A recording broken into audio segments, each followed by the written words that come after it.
it happened. Hi friends, my name's Emma and let's talk spooky stuff. I am back, and as requested in my last video, I am doing October, what I watched this month, even though I did 13 days of horror.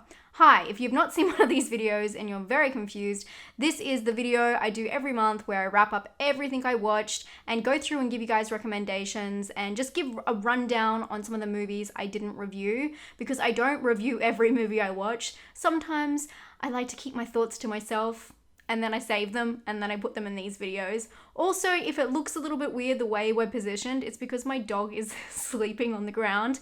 Have you ever had a moment where your pet is sleeping on you and you would rather pee yourself than have to move them? I had to set up all around my dog Gromit, and I have a feeling he's gonna wake up at any moment and the camera's gonna tumble over. So, I mean, at least we'll be recording. That being said, let's jump into Letterboxd, and I do get a lot of questions. What app is she using? I get that comment a lot. It's Letterboxd. I always have it linked in the down bar. So if you do want to follow me, I will follow you back. Let's get started. Okay, let's get straight into it.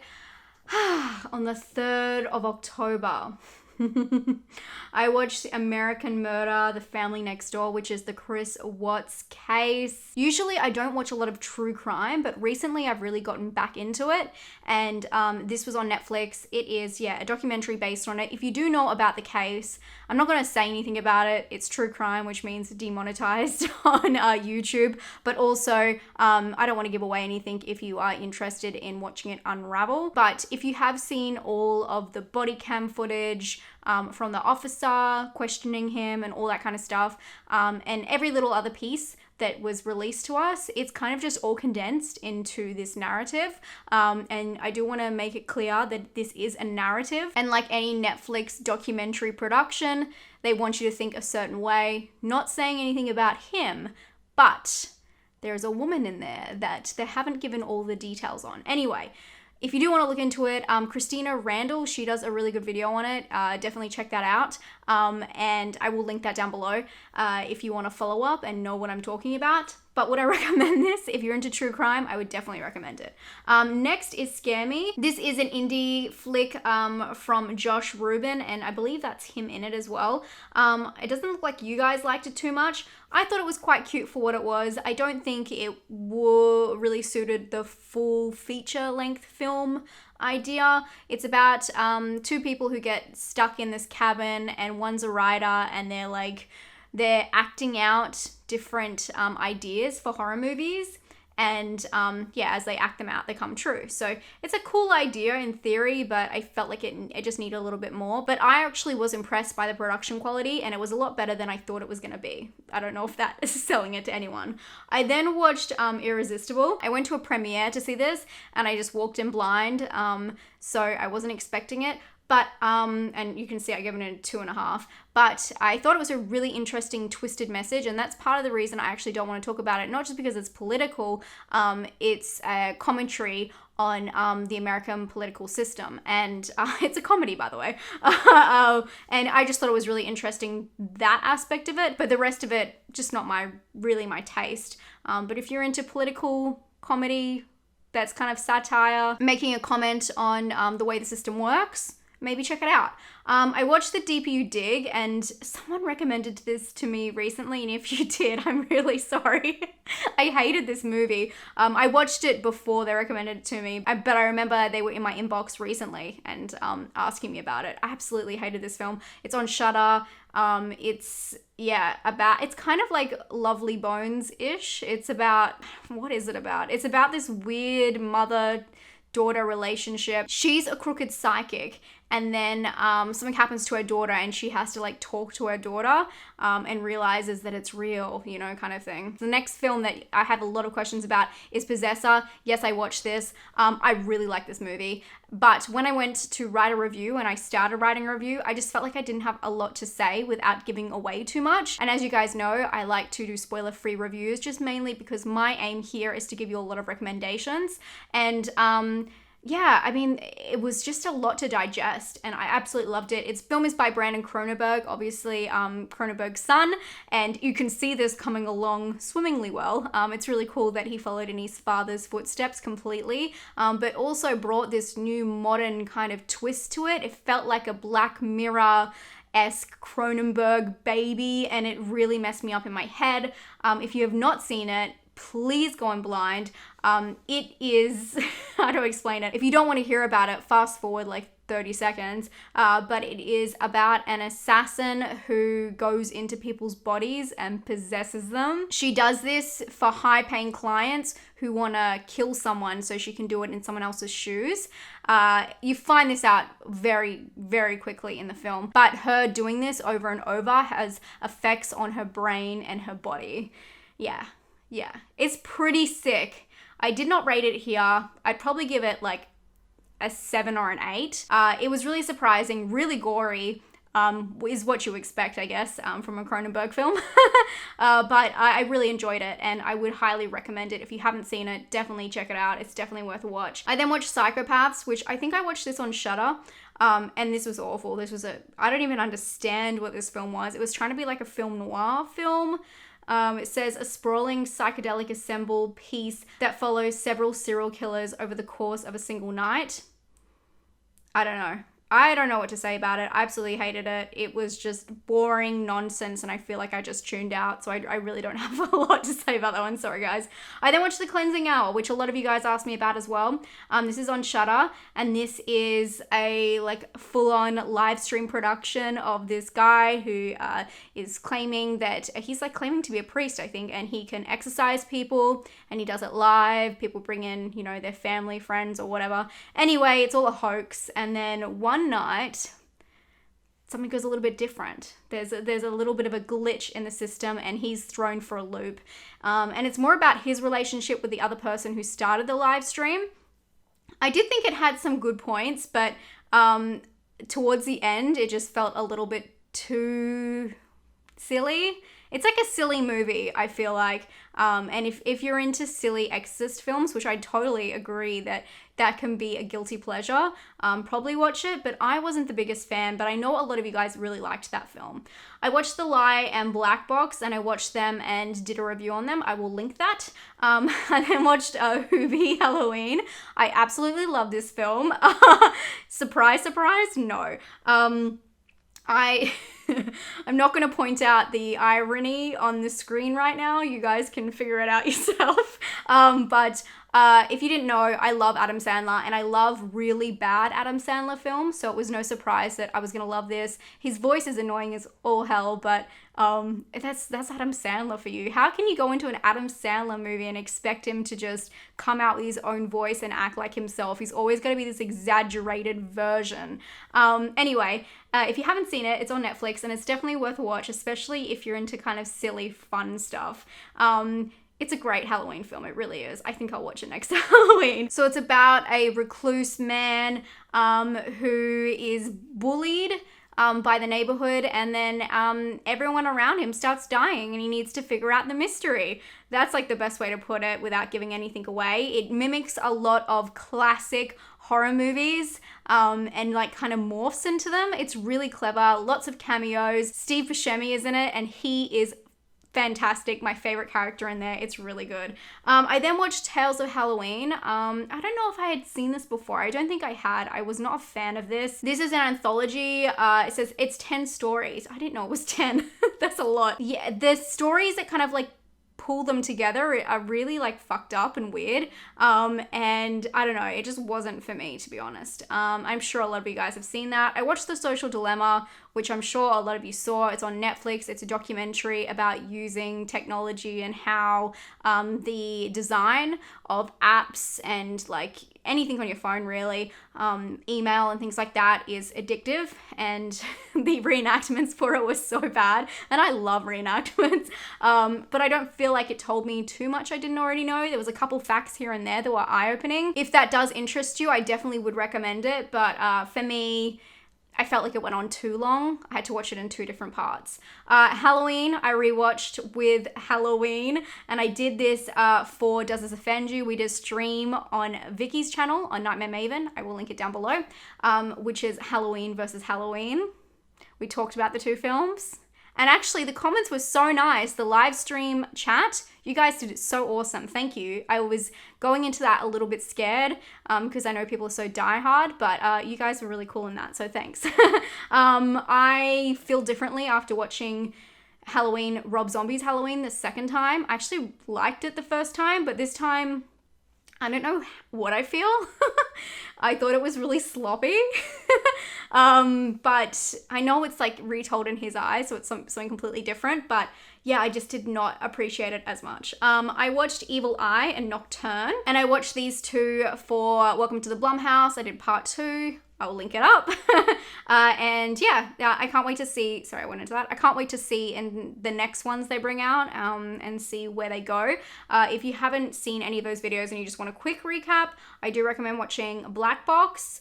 That's kind of like a cool sci-fi, and Nocturne. I really recommend watching Nocturne, especially if you liked films like Black Swan or The Perfection, although I did see people in the comments saying this is a rip-off of Black Swan or this isn't as good as Black Swan. If you like films like Black Swan but you don't want to watch anything but Black Swan, watch Black Swan. But if you want to watch a film that's like Black Swan, watch Nocturne. They're not the same.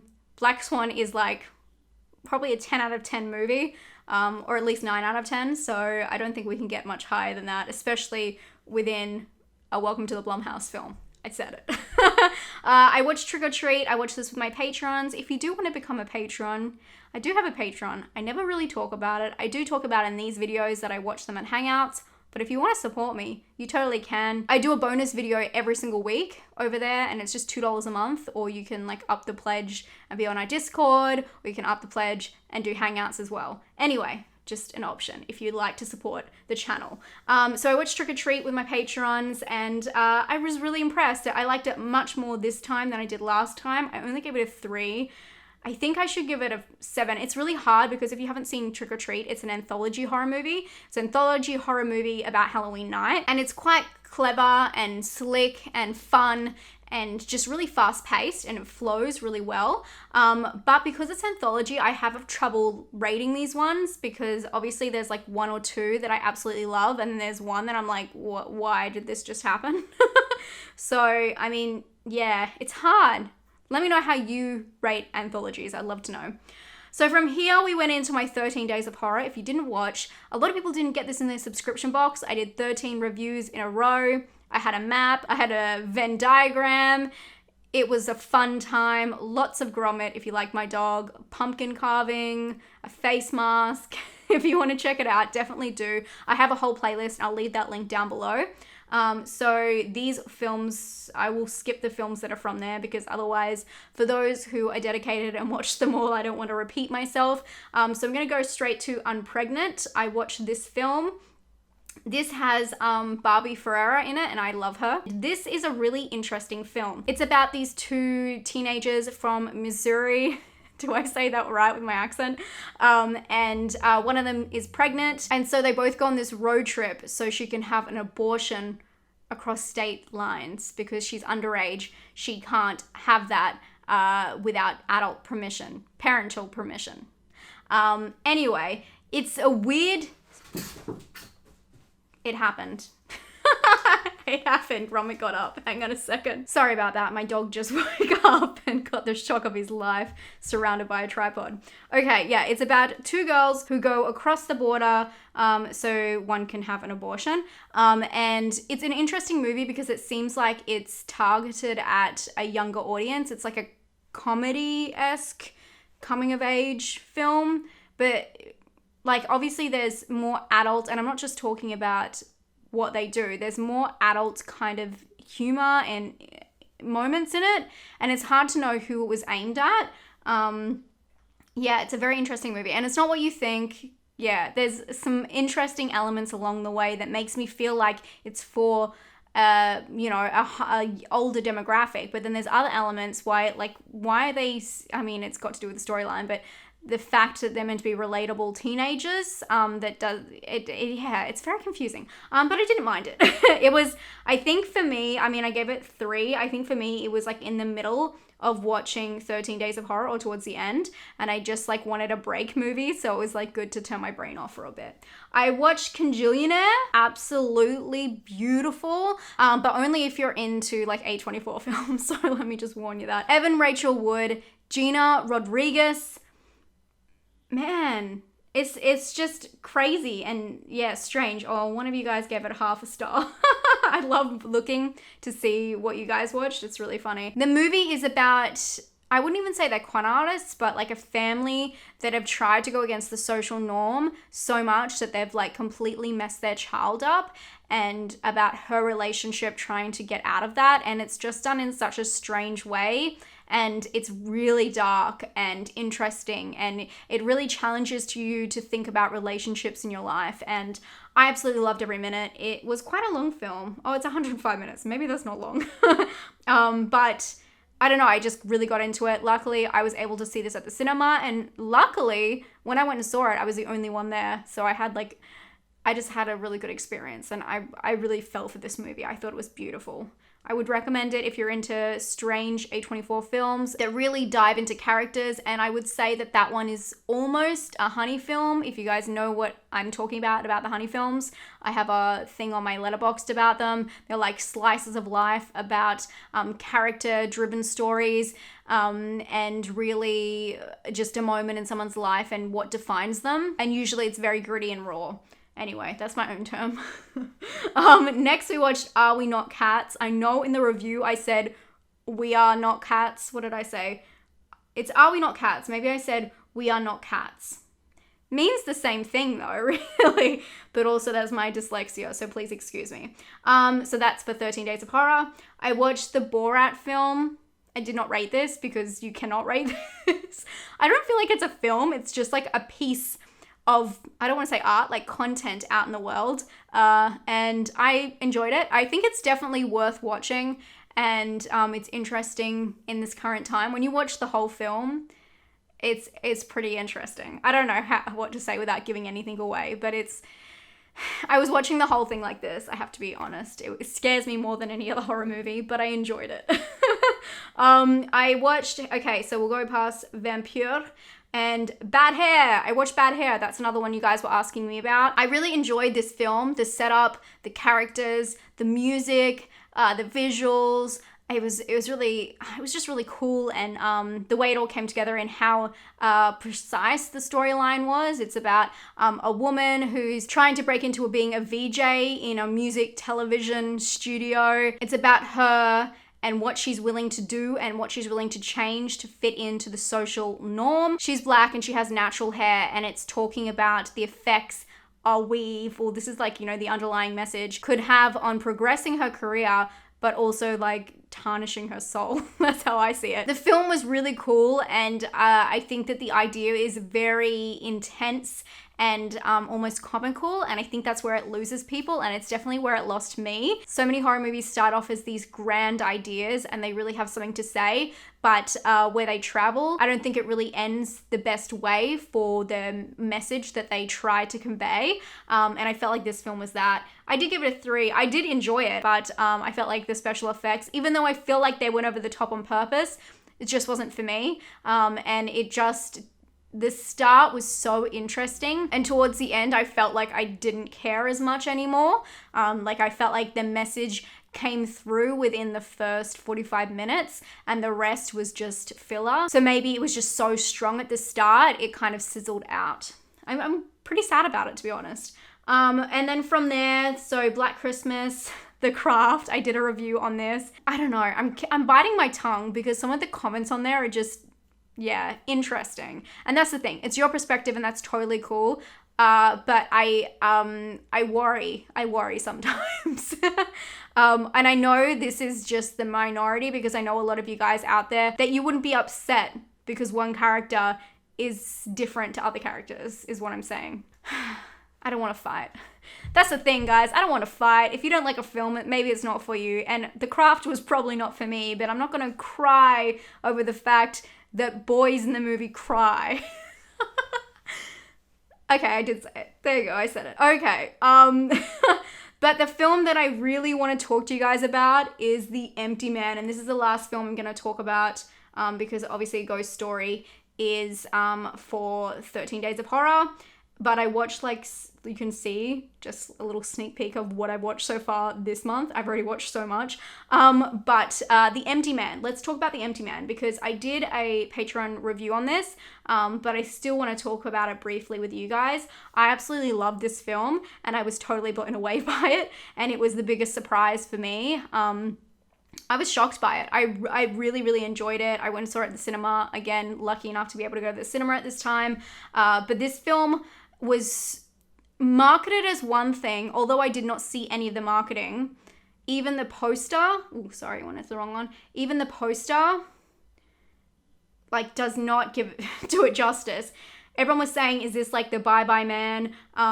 No, it's absolutely not. And you'll figure out in the first, like, 20 minutes how different this film feels. I would say it's more like The Ring. The film is about the legend of the Bye Bye Man, which sounds silly, but stick with me, is when you find a bottle on a bridge and you blow into it and, do that hollow sound and think about the Bye Bye Man, and then in 3 days he comes and gets you. So it sounds very much like The Ring, and it is because stuff happens in this film that causes a guy who used to be a cop to go and investigate what happens to one girl. And it's very much like the same thing, it's what Rachel is doing. She's trying to find out what happened to her niece. And the rabbit hole starts like this and ends like, it's the weirdest, most psychological trap. That's how I can say it. I really enjoyed that film and I highly recommend it. If you can watch it at the cinema, please do, safely, if you can do it safely, because it uses a lot of surround sound. There's whispers, the natural sound, and then it just disappears and you just fall into the abyss. And I really enjoyed the whole experience. And I hate hyping things up because I feel like this was such a surprise to me. That's why it worked so well. And I just hope it has the same effect on you guys as it did on me. But I loved that movie. So let's go through what you should watch this month. And I will include 13 Days of Horror on this. Watch Ghost Story if you haven't seen that, from 1981. That was perfect. Again, I have all the reviews on 13 Days of Horror listed down below. Watch The Empty Man if you can. Another one I would watch is Kanjillionaire. Please watch that. It was so good. We Are Not Cats, Are We Not Cats? Definitely watch that if you're into something funky and a little bit different. Night Watch is a great Danish film if you haven't seen that. November is one of the best films I've seen this year as well. And that's from my 13 Days of Horror. Time Crimes, if you haven't seen that, you should definitely see it. I believe it's on Shudder in some countries. Nocturne, check it out. It's on Amazon Prime in most countries and you have to dig for it, so you just have to search it. It doesn't come up in the main horror section usually. Hubie Halloween, if you're looking for a good time, I do think it's fun. Black Box, if you want a sci-fi horror, definitely check that one out. And Possessor, you can't go through this year without seeing that film. It's crazy, and it's just hit VOD, I believe. So definitely check that out. And if you're into true crime, check out American Murder, The Family Next Door. Okay, I do have a couple of TV shows before we go that I want to talk about. I watched Emily in Paris. I don't want to talk about it. I'm so ashamed of myself, and don't do it. Just don't do it. I don't know why I did it. I'm sorry. I'm so sorry. I finished Wentworth, the new season, which is all out in America on Netflix and in Australia on Foxtel or Foxtel Go, however you watch it. And yeah, the ending was very cliffhangery, but it's such a soap now. And it's kind of disappointing, but I'm still really into it. So if you are a hardcore Wentworth fan and you haven't watched the new season and because you've been waiting for it to like rack up, definitely check it out. I obviously watched Blind Manor and I loved it. And I have a review, like a spoiler-free review. And then I also have a breakdown of the entire show, and all the ghosts, and it just explains it if you've watched it and you just want to recap a couple of things that don't make sense. I love that. I thought it was amazing, and it was really hard to stay silent about it because I got to watch it a couple weeks before other people. I don't think it's as good as the first one, but I think it's good in its own way is what I'm trying to say. Completely different. And how cool is it? We have to give him props. How cool is it that he was able to strike gold once and then for a second time not only make us all cry, but completely change the messaging and the whole idea of it and the whole idea of being haunted. And I thought that was incredible. And then the last one is I finally watched season 1. I haven't done season 2 yet, of The Boys. And this is on Amazon. I'm not sure if you've heard about it. A lot of people was talking about it a couple of months ago. I'm very late on this one. It is a superhero TV show. I know, surprise me. But it's very dark. It's very dark. Not horror-ish, but just really dark content. It's just an interesting theory on what they would actually do in America if superheroes were real and how we would actually react and how they would be treated and how they would be represented, which is the main thing. I have been enjoying it though. I can't wait to see the first episode of season 2. I've been waiting to watch it because it's, you know, ends on such a cliffhanger, so I'm excited. I'm also rewatching Search Party at the moment because I want to watch season 3, but I hardly remember 1 or 2. I just remember really liking them, so I'm doing that. If you haven't watched Search Party, definitely check it out. I know I talked about it years ago on one of these, but yeah. Anyway, that's everything I watched this month. I watched a lot. I didn't get to watch a lot of new things because I was watching so many 13 Days of Horror, which I absolutely love. So thank you guys so much. You did so good picking them. I love them so much. You guys are so clever, and I still have a list of, I don't know, like 100 that I really want to watch. So I will probably get through that list slowly and probably put out a couple of hidden gem videos about them because so many of them I'd never heard of before. And yeah, you're very clever. You're a very clever bunch of people. So thank you so much for being here. Again, if you find these videos helpful or interesting, or you just like chilling with me, please give it a thumbs up. It really helps me out. And I'll see you very soon. And I'll be back with a list video because I know you've been missing them. I've been giving you a lot of reviews and a lot of like chill with me's and all that. So I'm going to give you a list video. So it's going to be 20 of something, and it'll just be a couple of days until you find that out. So make sure to subscribe and turn on the bell. I don't normally say that, but apparently people don't get notified of my videos.